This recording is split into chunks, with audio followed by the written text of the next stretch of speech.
네, 앞뒤 좌우에 계신 분들과 함께 인사합시다. 사랑합니다. 은혜와 평강을 빕니다.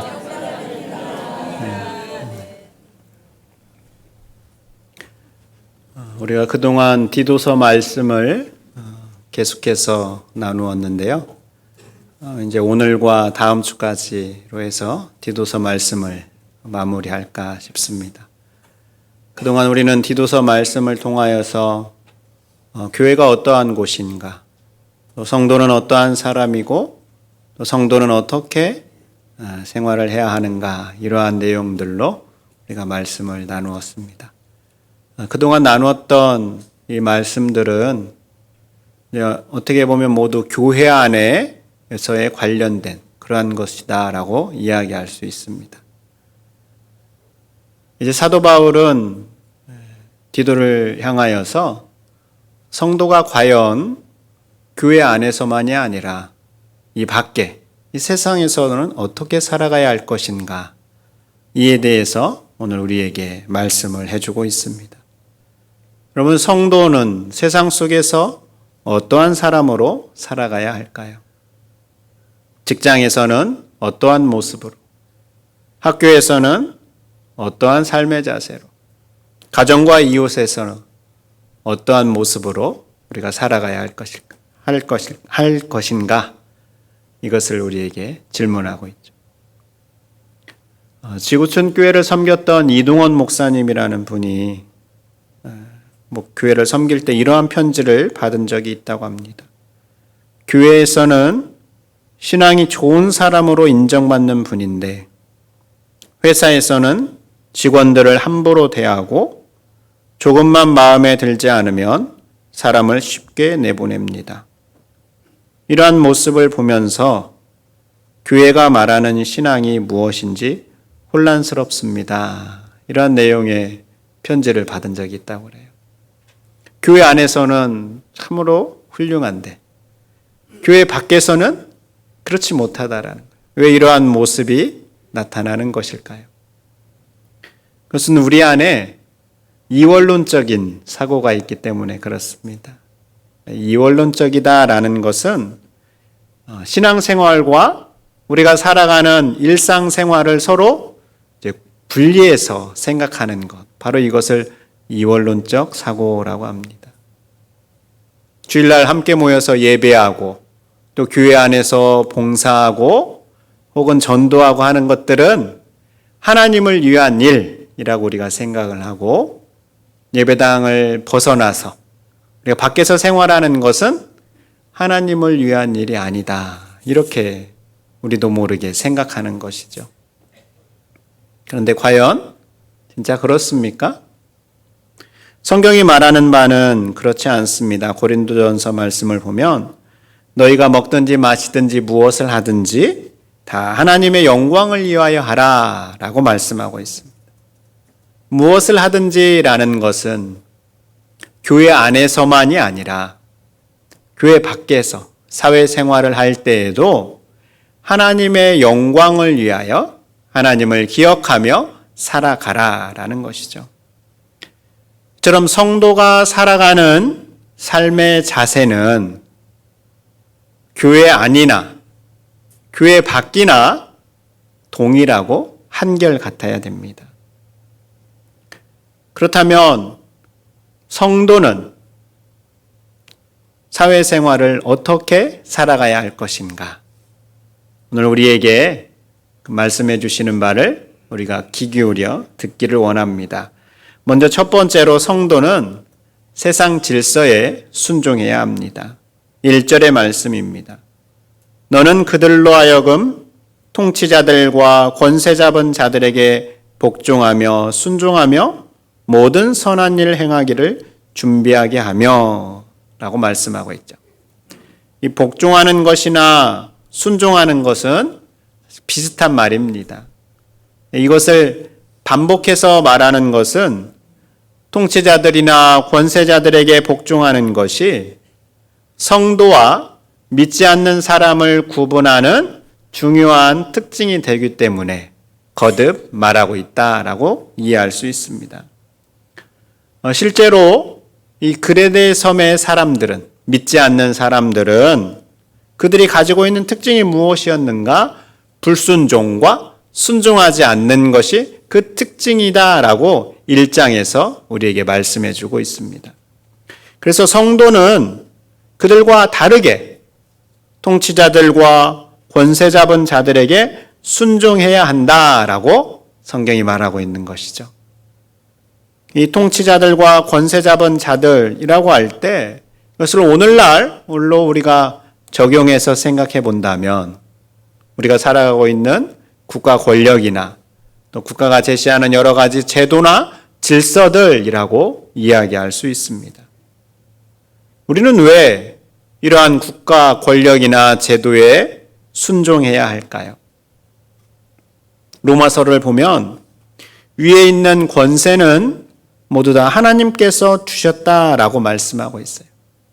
그래서 위에 있는 권세에 성도는 복종해야 한다라고 말씀하고 있습니다. 그래서 대한민국의 건강한 남자들은 어떻게 합니까? 때가 되면 군대에 가서 총을 들고 국방의 의무를 수행해냅니다.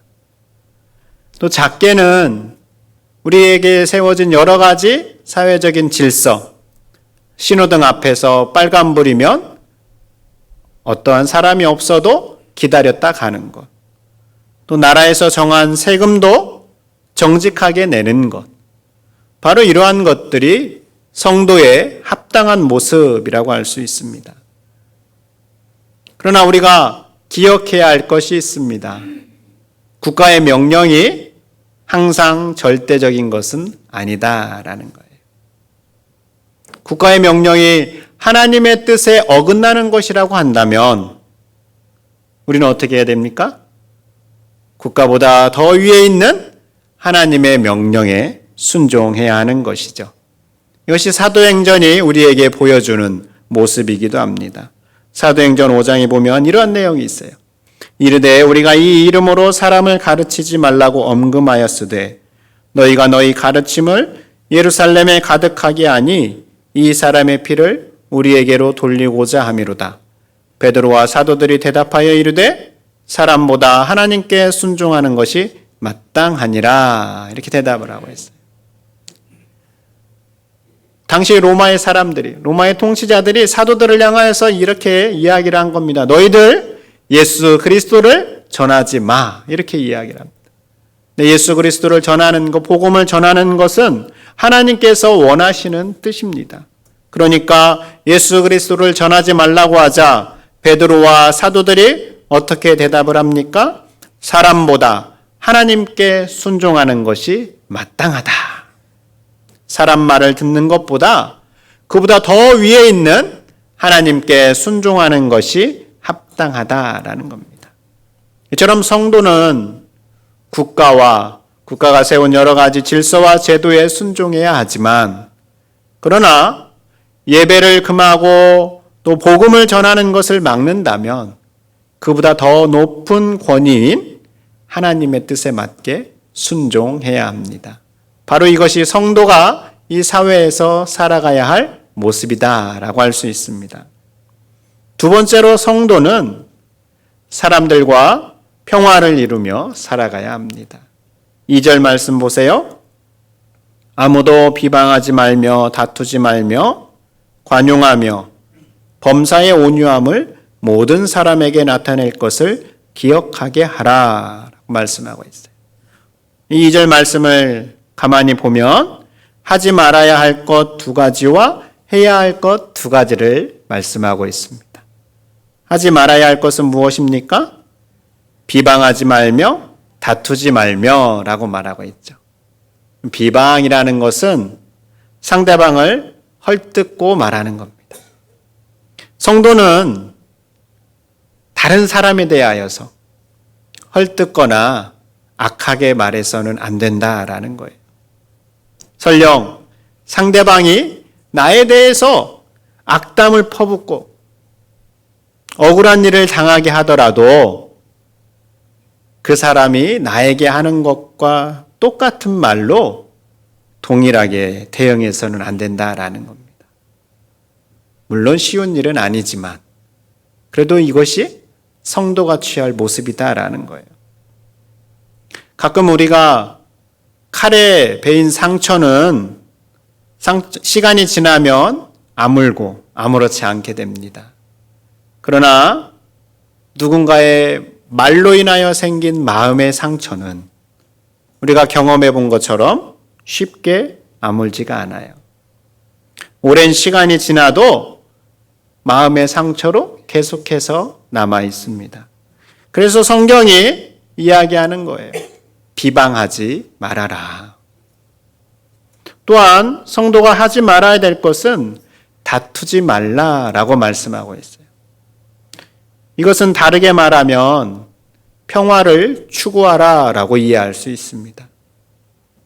그럼 말다툼이나 갈등이 일어날 때 그것을 잘 중재하면서 평화를 도모해야 한다라는 것이죠.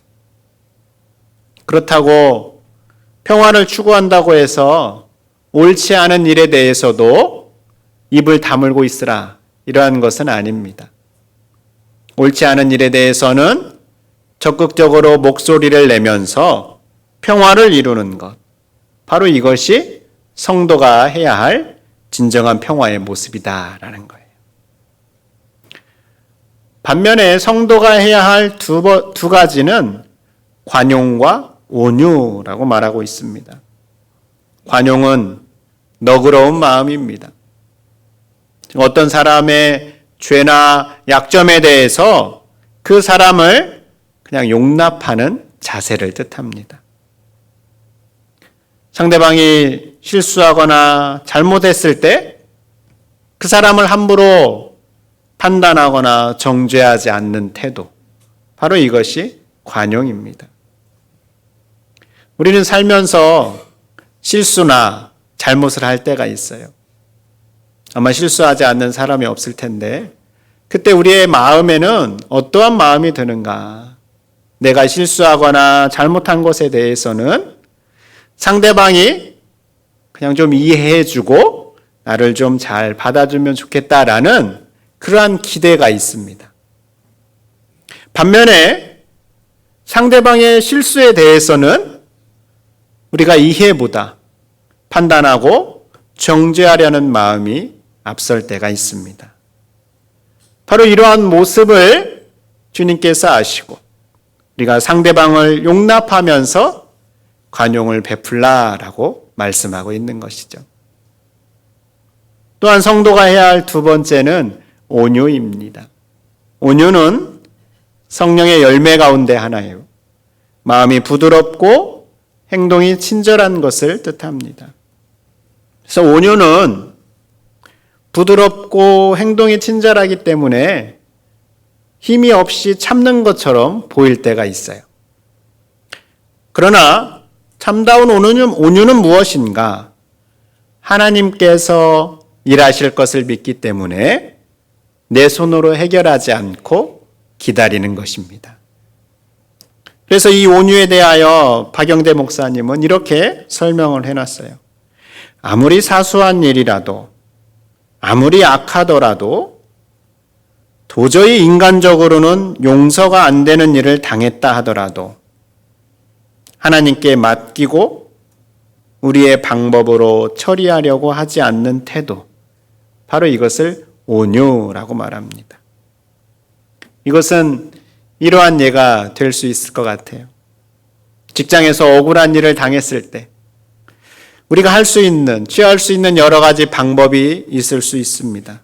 그러나 하나님 앞에 맡기는 것입니다. 다른 사람들과의 관계에서도 마찬가지입니다. 하나님께서 일하실 것을 기대하면서 섣불리 내 방법과 내 지혜로 처리하지 않고 그저 기다리면서 언제나 친절하고 부드럽게 행동하는 것. 바로 이것이 온유라는 겁니다. 이렇게 성도는 국가의 권력에는 복종하고 다른 사람들과의 관계에서는 비방이나 다툼 대신 관용과 온유로 대하며 평화를 누리며 살아가는 것. 바로 이것이 성도의 사회생활의 모습이라고 말하고 있습니다. 이쯤에서 우리는 이런 궁금함이 생길 수 있습니다. 우리가 왜 이렇게 살아가야 할까라는 것이죠. 또한 다른 사람을 비방하지 않고 다투지 않는 것은 일반적으로 세상에서도 말하는 건데, 그럼 성경과 세상이 말하는 바가 다른 게 무엇일까? 이러한 궁금함이 생길 수 있습니다. 여러분, 우리는 왜 이렇게 살아가야 하는 것일까요? 그렇게 살아야 하는 이유는 은혜 때문입니다. 성경은 말합니다. 우리가 말로 다 할 수 없는 하나님의 은혜를 받은 사람이기 때문에 앞에서 말씀드린 것처럼 살아가야 한다라는 겁니다. 국가 권력에 순종하고 다툼이나 비방 대신 관용과 온유를 베푸는 것은 윤리적인 차원에서 우리가 행해야 될 게 아니다라는 거예요. 하나님의 은혜를 경험한 사람으로서의 자연스러운 삶의 자세라는 겁니다. 왜냐하면 하나님의 은혜를 받은 사람은 더 이상 과거와 같은 모습으로 살지 않기 때문입니다. 은혜를 받은 사람은 이제 내가 살아가는 이유가 하나님이 되기 때문입니다. 그래서 겉으로 볼 때는 다 비슷하게 보이고 살아가는 것이 다 똑같아 보일지라도 은혜를 경험한 사람은 그 내면에 완전히 다른 이유, 하나님이 이유가 되시기 때문에 그 동기로 앞에서 말씀드린 것처럼 살아가는 것이죠. 이렇게 과거와 다르게 완전히 다른 동기로 우리를 살게 하시는 그 하나님의 은혜는 그렇다면 도대체 무엇일까요? 어떠한 은혜인가를 이어지는 3절부터 7절에 걸쳐서 우리에게 말씀해 주고 있습니다. 3절 말씀 보세요. 우리도 전에는 어리석은 자요, 순종하지 아니한 자요, 속은 자요, 여러 가지 정욕과 행락의 종노릇한 자요, 악독과 투기를 일삼은 자요, 가증스러운 자요, 피차 미워한 자였으나. 여러분, 3절의 시작은 우리도라고 시작하고 있지만 원문에는 이 앞에 한 단어, 접속사가 들어있습니다. 왜냐하면이라는 뜻을 가진 접속사가 들어있어요. 그래서 1절과 2절을 연결해서 이렇게 읽을 수 있습니다. 여러분이 통치자들과 권세 잡은 자들에게 복종하고 순종하면서 사람들과 화평을 이루며 살아야 하는 이유가 있습니다. 왜냐하면 여러분도 전에는 그러한 사람이었기 때문입니다. 이런 의미가 됩니다. 전에는 어떠한 사람이었습니까? 3절에는 여러 가지 모양을 이야기해요. 어리석은 자부터 시작을 해서 미워한 자까지 총 8가지로 이야기를 하는데 한마디로 자기 중심적이고 욕심에 끌려 살았다라는 겁니다. 여러분, 우리도 하나님을 알기 전에는 그렇지 않았었습니까? 우리의 모습을 한번 돌아보십시오. 우리가 얼마나 자기 중심적이고 내 욕심에 이끌려 내 마음대로 살아갔습니까? 그런데 그러한 우리에게 어떠한 일이 일어났습니까? 아주 놀라운 일이 일어났습니다. 4절 말씀이에요. 같이 한번 읽어보겠습니다. 시작. 우리 구주. 아멘. 우리도 전에는 자기중심적으로 자기 욕심에 이끌려서 살아가는 동일한 사람들이었었는데, 그런데 어떠한 일이 일어났는가? 우리 구주 하나님의 자비와 사람 사랑하심이 나타났다라는 거예요. 이 나타났다라는 것은 우리의 노력으로 얻어진 게 아니다라는 겁니다. 우리에게 가능성이 있었던 것도 아니고 우리가 하나님을 먼저 찾는 마음이 있었던 것도 아닌데 그저 하나님의 자비하심과 사람 사랑하심이 우리에게 그냥 나타나셨다라는 겁니다. 하나님의 자비하심과 사람 사랑하심이 나타나신 이 결정적 사건이 무엇입니까? 바로 예수 그리스도의 십자가 사건입니다. 예수 그리스도의 이 십자가 사건을 향하여서 그래서 성경은 우리에게 이렇게 선포합니다. 우리가 아직 죄인 되었을 때에 그리스도께서 우리를 위하여 죽으심으로 하나님께서 우리에 대한 자기의 사랑을 확증하셨느니라. 우리가 아직 죄인 되었을 때 예수 그리스도를 십자가에 죽게 하심으로 하나님께서 우리를 향한 사랑을 보여주셨다라는 겁니다. 하나님의 자비와 사람 사랑하심이 역사 속에서 예수 그리스도의 십자가를 통하여서 온전하게 우리 가운데 나타나셨다라는 거예요. 여러분, 이 십자가 사건을 생각해 보십시오.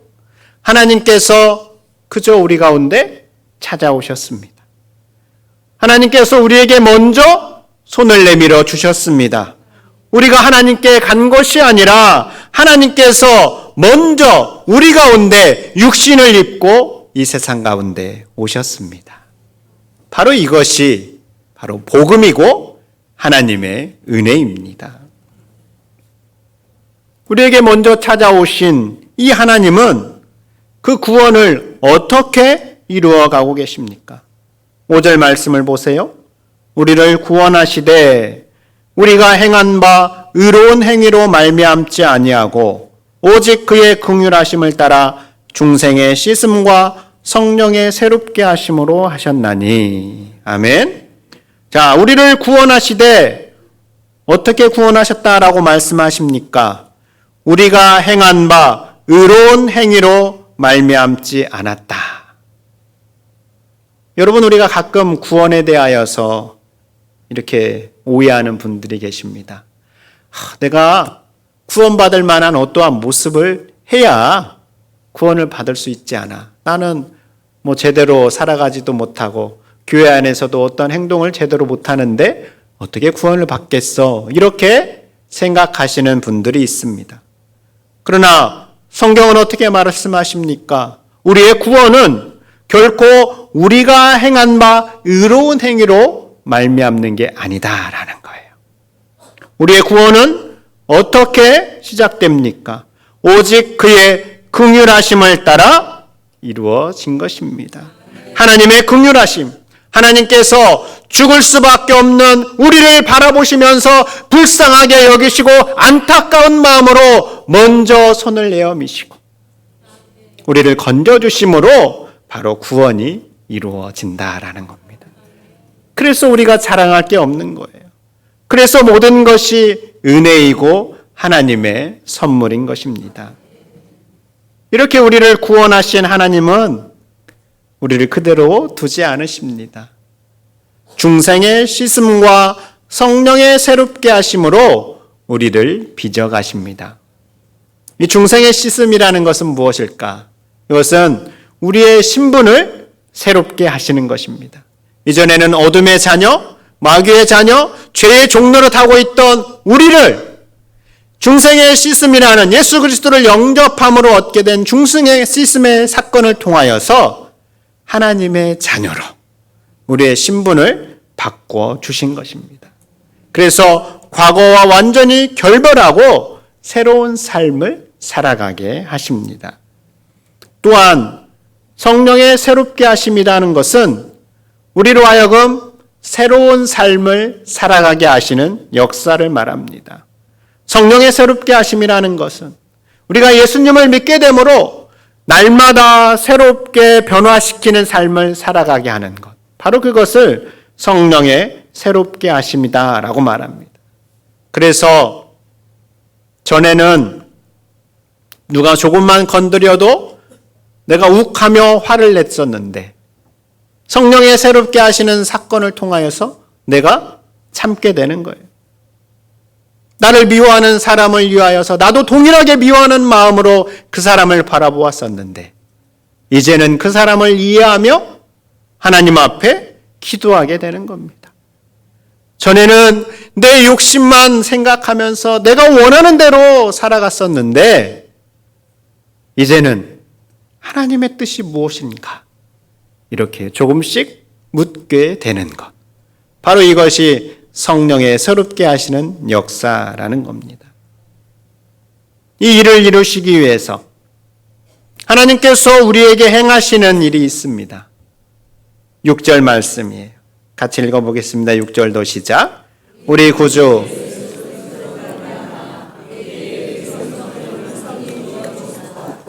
아멘.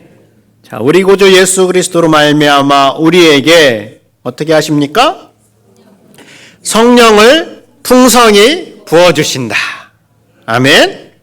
하나님께서 그 사랑하는 자녀들에게 성령을 부어주시되 필요한 만큼만 인색하게 부어주시는 게 아니다라는 거예요.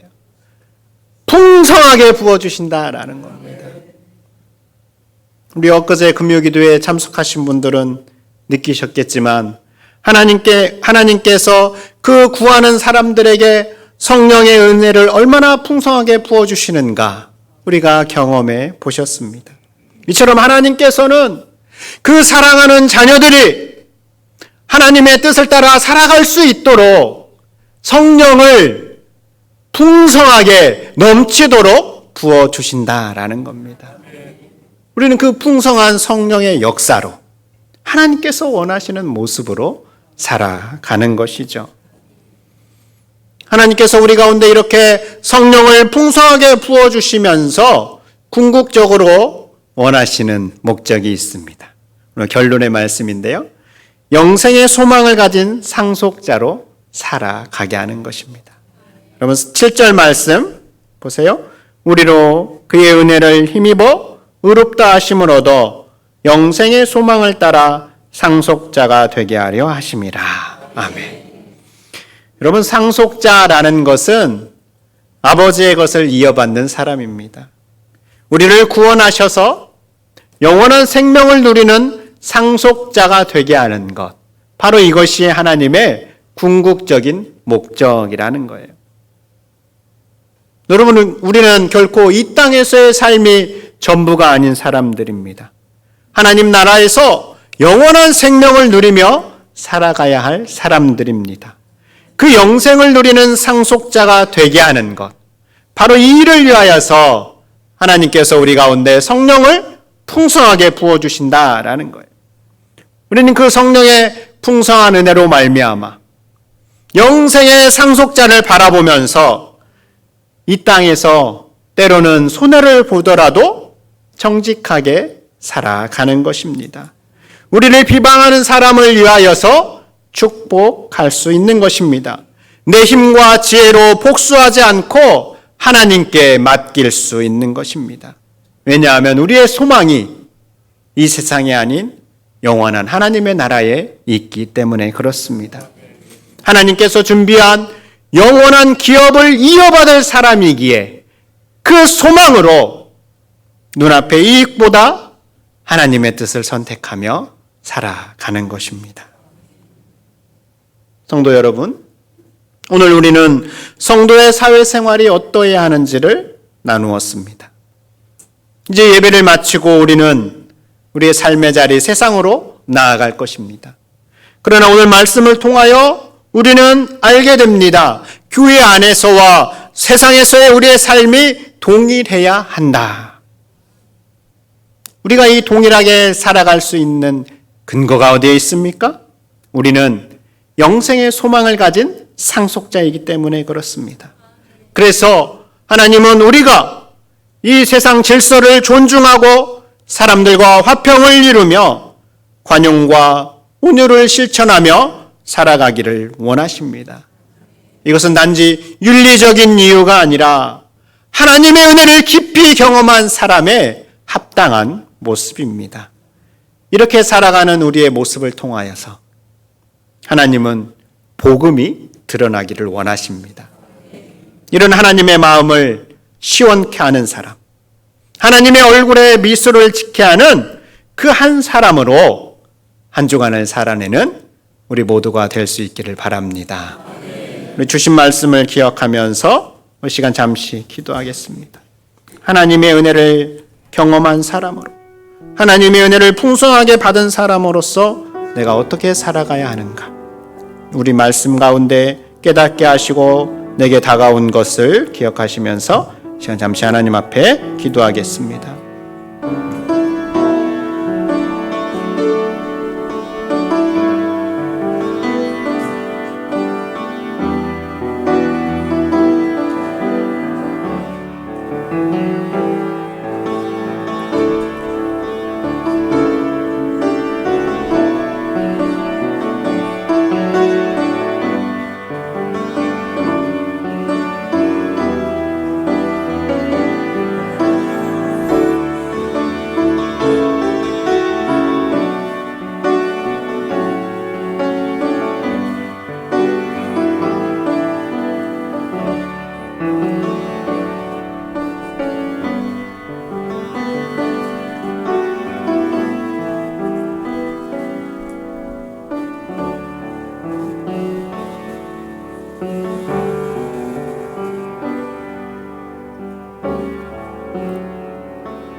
아버지 하나님,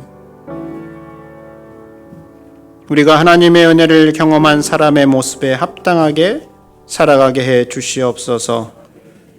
비록 넘어지고 쓰러질 때가 있지만 그때마다 성령의 새롭게 하시는 역사로 우리를 변화시켜 주시어서 교회와 세상에서 동일하게 살아내는 우리가 되게 해 주시옵소서. 그래서 우리의 모습을 통하여서 하나님의 이름만이 영광을 받게 해 주시옵소서.